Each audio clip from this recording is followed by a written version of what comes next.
جس نے حق کربلا میں ادا کر دیا، اپنے نانا کا وعدہ وفا کر دیا، گھر کا گھر سب سپرد خدا کر دیا، اس حسین ابن حیدر پہ لاکھوں سلام۔ مل کے کہیے نا، اس حسین ابن حیدر پہ لاکھوں سلام، اس حسین ابن حیدر پہ لاکھوں سلام، اس حسین ابن حیدر پہ لاکھوں سلام۔ ہم جتنی بار بھی کہیں اتنا کم ہے، کیونکہ امام علی مقام امام حسین علیہ السلام نے اپنے گھر والوں کو نہیں دیکھا، آپ نے دین کو دیکھا ہے۔ دین کی خاطر 72 قربان کی کہ میرے نانے کا دین بچ جائے۔ حضرت امام یوسف بن اسماعیل نبہانی رحمۃ اللہ تعالی علیہ آپ لکھتے ہیں کہ نواسہ سید الابرار، جگر گوشہ بطول، حضرت سیدنا امام علی مقام امام حسین علیہ السلام نے پیدل 25 حج کیے ہیں، 25 حج پیدل کیے ہیں۔ آپ کے بھائی امام حسن نے بھی 25 حج کیے ہیں پیدل، حالانکہ سواریاں بھی موجود تھیں، اعلیٰ نسل کے گھوڑے بھی موجود تھے، پھر بھی عاجزی اور انکساری کا یہ عالم تھا کہ پیدل حج کیے ہیں۔ رب کو راضی کرنے کا یہ عالم تھا کہ پیدل رب کے گھر میں گئے ہیں۔ ہمارا گھر مسجد کے بالکل قریب ہوتا ہے، ہم چل کے پھر بھی نماز پڑھنے نہیں آتے۔ بالکل مسجد کے پاس، مسجد کی دیوار کے ساتھ دیوار سانجھی ہے، اذان کی آواز گھر میں پہنچ رہی ہے۔ ایک نبینا صحابی تھے، نبینا صحابی بخاری شریف کی حدیث بیان کرنے لگا ہوں۔ حضور علیہ السلام کی بارگاہ میں عرض کرتے ہیں، سیدی یا رسول اللہ صلی اللہ علیہ وسلم، میں نبینا صحابی ہوں، آقا موسم خراب ہوتا ہے، بارش آئی ہوتی ہے، راستے کا پتہ نہیں چلتا، کہاں کیچڑ ہے اور کہاں جو ہے کھڈا ہے، کہاں جناب والا کوئی ایسی چیز پڑی ہے، پتہ نہیں چلتا، حضور مجھے اجازت مل سکتی ہے کہ میں گھر میں نماز پڑھ لیا کروں؟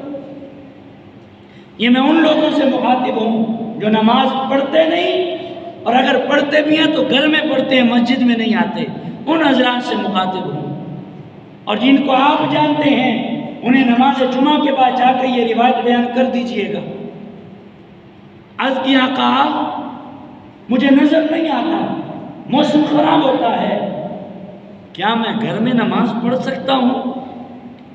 حضور نبی رحمت صلی اللہ علیہ وسلم جہاں روزے کے کفارہ دینے والے شخص کو اتنی مہربانی فرما کے حضور فرماتے ہیں کہ یہ ٹوکرا مدینے کے غریبوں میں بانٹ دو کھجوروں کا، تمہارے روزے کا کفارہ ادا ہو جائے گا۔ میں نے ابتدا میں یہ بات کی ہے، تو آج کے آقا مدینے میں نے جان لیا کہ مجھ سے بڑھ کے کوئی غریب کوئی نہیں ہے۔ حضور مسکرا پڑے اور اتنا مسکرائے کہ آپ کے سامنے والے دانت نظر آئے۔ حضور علیہ السلام نے فرمایا، جا کھجوروں کا ٹوکرا اپنے گھر میں لے جا، خود بھی کھا، اپنے بیوی بچوں کو بھی کھلا، تیرے روزے کا کفارہ ادا ہو جائے گا۔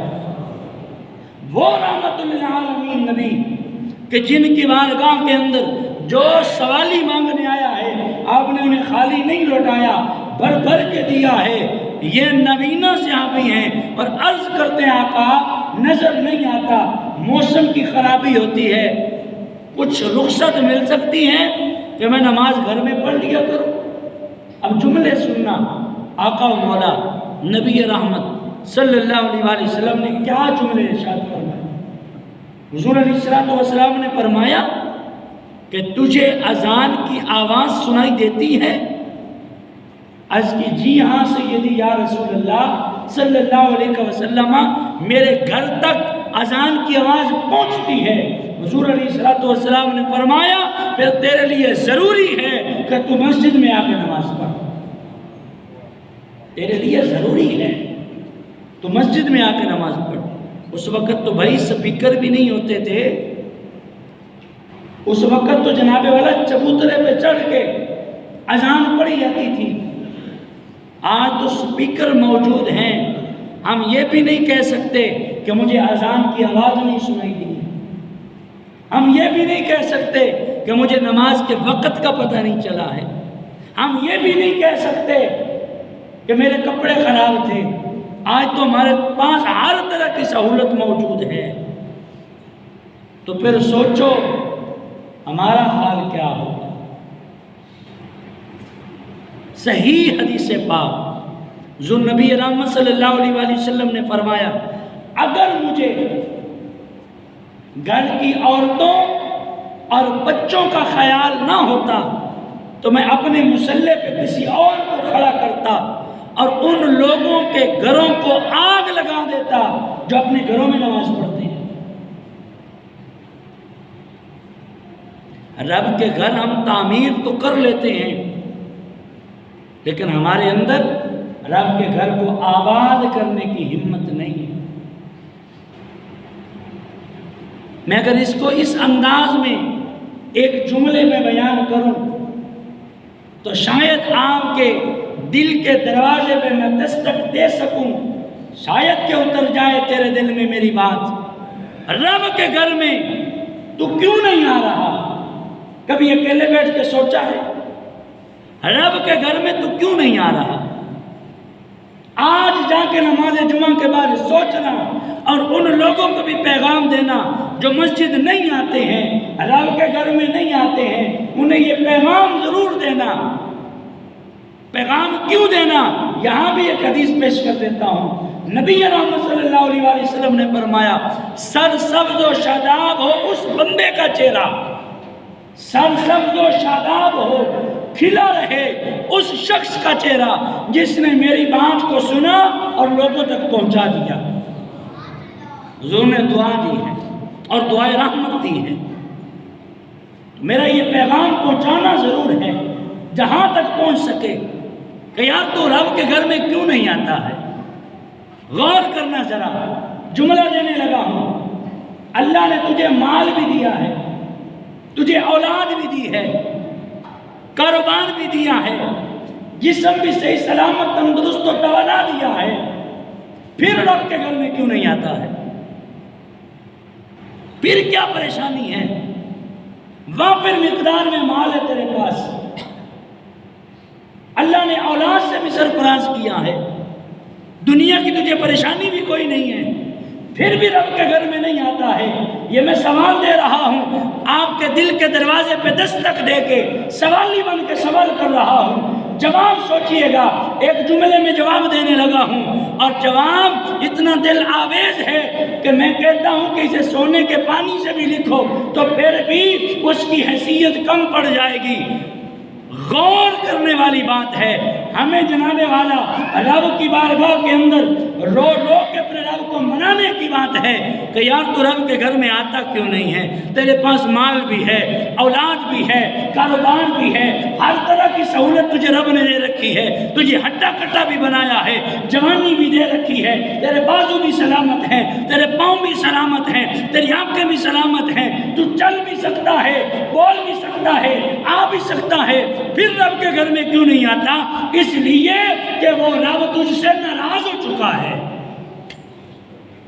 وہ رب تجھ سے ناراض ہو چکا ہے۔ سوچ اے انسان، تو نے کون سی ایسی نافرمانی کی ہے کہ وہ رب چاہتا ہی نہیں ہے کہ تو اس کے گھر میں چل کے آئے؟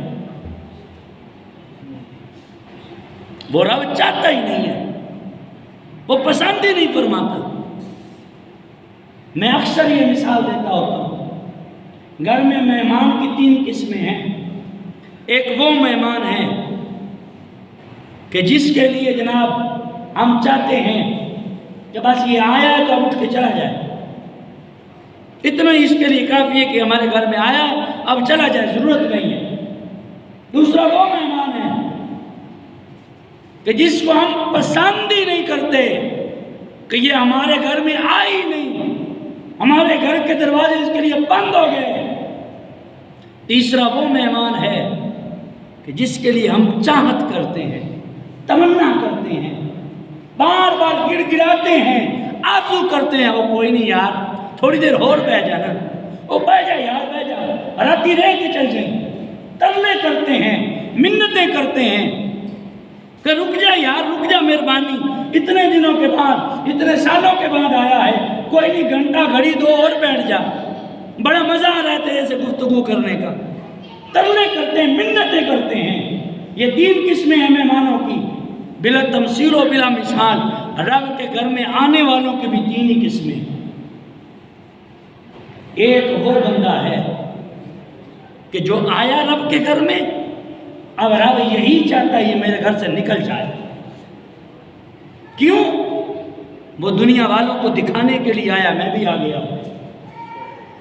اچھا یہاں رک کے ایک اور بات کرتا چلوں، سب سے بڑے مجرم ہم ہیں، اللہ کی قسم اٹھا کے کہہ رہا ہوں، سب سے بڑے مجرم ہم ہیں۔ ممبر مصطفیٰ پہ بیٹھا ہوں، رب کے گھر میں بیٹھ کے بات کرنے لگا ہوں، آپ تسلیم کریں یا نہ کریں، میں نے بات کہہ دی ہے کہ سب سے بڑے مجرم میں اور آپ ہیں۔ پوچھے وہ کیسے؟ ایک بندہ 30 سال 40 سال 50 سال گناہ کے اندر اپنی زندگی بسر کرتا ہے، اسے ہدایت نصیب ہوتی ہے، وہ چل کے رب کے گھر میں آتا ہے، ہم ترچھی نگاہوں سے دیکھ رہے ہوتے ہیں، خیر ہے آج تو ہی مسجد بڑھا ہے۔ بجائے اس کے کہ ہم اس کی حوصلہ افزائی کریں، ہم اس کی حوصلہ شکنی کر رہے ہوتے ہیں، ہم اسے مسجد سے بھگا رہے ہوتے ہیں۔ کوئی کہہ رہا ہے آج تے لگدا کسے داتے آئے ہیں، کوئی کام پسے ہونا تیرا۔ کیسی باتیں ہیں یار، لوگوں کو کھینچ کھینچ کے رب کے گھر کے اندر لے آؤ، پکڑ پکڑ کے لے کر کے آؤ، فائدہ کیا ہوگا؟ جتنے لوگ آپ کے کہنے پہ نماز پڑھیں گے ان سب کا ثواب آپ کے نامہ اعمال میں لکھا جائے گا۔ جتنا ثواب انہیں ملے گا نماز پڑھنے کا، اتنا ثواب آپ کے نامہ اعمال میں لکھا جائے گا۔ لوگوں کو ترچھی نگاہوں سے نہ دیکھا کریں۔ ہم رب کے گھر میں عاجز بندے بن کے آتے ہیں، چاہے کوئی کروڑوں پتی ہے یا جس کے پاس ایک ڈیلا بھی پیسے کا نہیں ہے، سارے عاجز۔ آپ توجہ تو کریں نا، ہم صف بندی کیوں کرتے ہیں اور حضور علیہ السلام نے اتنا زور کیوں دیا ہے صف بندی پر؟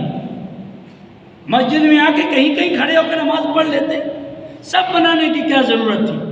صف بنانے کی ضرورت اس لیے پیش آئی کہ حضور علیہ السلام نے ہمیں مساوات کا درس دیا ہے کہ غریب امیر کے کندھے کے ساتھ کندھا ملا کے یوں مل کے کھڑا ہو جائے کہ جناب والا غیر کو پتہ چلے کہ یہ مسلمان متحد اتنے ہیں، اگر میں نے کوئی اسلام کے خلاف بات کر دی تو یہ ٹوٹ پڑیں گے۔ ان کے اندر جناب والا دنیاوی اعتبار سے اگر کوئی ذہنی خلش ہے تو ہے، لیکن جب دین کی بات آتی ہے تو یہ سارے جماعت کی طرح متحد ہو جاتے ہیں۔ سب بندی کس لیے ضرورت پیش آئی؟ سوچئے، بات یہ کر رہا تھا رب کے گھر میں مہمانوں کی بھی 3 قسمیں۔ ایک وہ جو آیا، رب چاہتا ہی نہیں ہے کہ یہ میرے گھر میں بیٹھے چلا جائے، کیوں؟ یہ میری رضا کے لیے آیا ہی نہیں ہے، یہ دنیا والوں کو دکھانے کے لیے آیا ہے، ریاکاری کرنے کے لیے آیا ہے، مجھے اس کی نماز کی، اس کے سجدوں کی ضرورت کوئی نہیں۔ دوسرا وہ کہ جسے رب پسند ہی نہیں فرماتا کہ یہ میرے گھر میں رہے، پسند ہی نہیں فرماتا کہ یہ دروازے بھی داخل ہو، اندر داخلہ ہی پسند نہیں کرتا، آنا ہی اللہ قبول نہیں فرماتا۔ وہ مسجد کے باہر باہر چکر لگاتے رہیں گے، باہر باہر گھومتے رہیں گے، بلکہ کچھ تو ایسے بد نصیب انسان ہیں کہ جو مسجد کا واش روم استعمال کر لیں گے لیکن انہیں رب اتنی بھی توفیق نہیں دیتا، اتنا ہی انہیں قبول نہیں فرماتا کہ وہ اندر داخل ہو کے 2 سجدے ہی کر کے چلے جائیں۔ گندگی پھیلانا مقصود ہے لیکن اپنے دل کی صفائی کرنا مقصود نہیں ہے۔ باتیں تو کڑوی ہیں لیکن شاید کہ اتر جائے تیرے دل میں میری بات، شاید میری اس بات سے کسی ایک بندے کو بھی ہدایت مل جائے تو میری بگڑی بھی بن جائے گی اور اس کی بھی بگڑی بن جائے گی۔ ساتھیوں، یکم محرم سے لے کر کے آج تک میں اسی جملے کو دہرا رہا ہوں، اور جب تک میرے جسم میں جان ہے میں اس جملے کو دہراتا رہوں گا